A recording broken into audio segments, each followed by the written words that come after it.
Okay. So how does curiosity help us build relationships to the people in our life we care about? Well, I think you alluded to it earlier. When you ask questions of other people, you are signaling to them that they're interesting, that you care about them. It's a form of empathy. I want to know more about you. Tell me more about you. Tell me what's going on in your world. I care about you enough to ask you questions. So I think immediately by demonstrating curiosity, now this probably doesn't work with our kids sometimes because they get a little sick of it. That's another story. But I do think that as we're, building relationships and hanging out with our friends. I was at a breakfast meeting this morning with some guys from my men's group.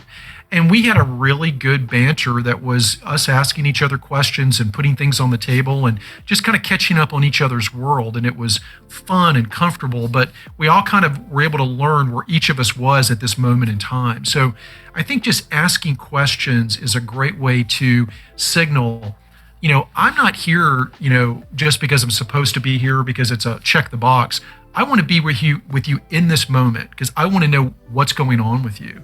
And I love this quote from Thoreau, and I'm going to paraphrase it. I may not get it exactly right.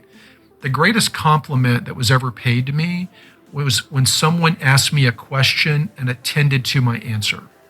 And I love that because when you ask questions and you really want to know the answer, people, to your point, know. They know that you really want to know.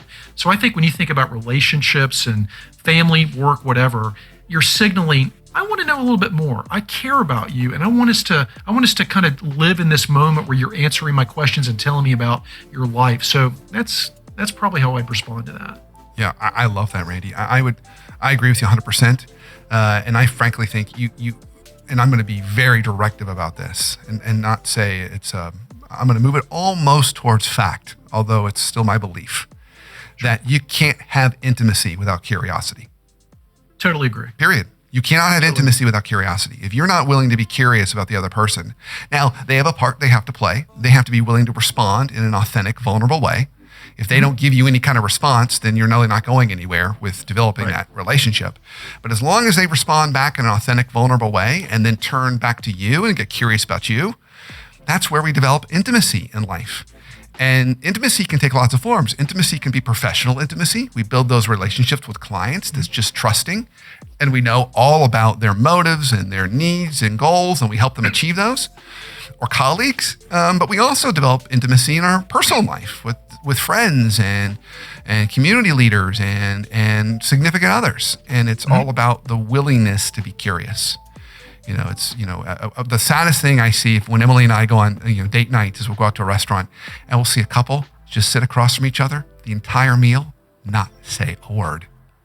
Or looking at their phones. They'll look at their phones, or they'll just kind of look at the menu, or they'll kind of look around, and you could see one of them wants to talk, but was waiting for the other one to start the conversation, and neither of them talk. And these might be couples that look like they've been together 40 years, and you think to yourself, wow, what a missed opportunity.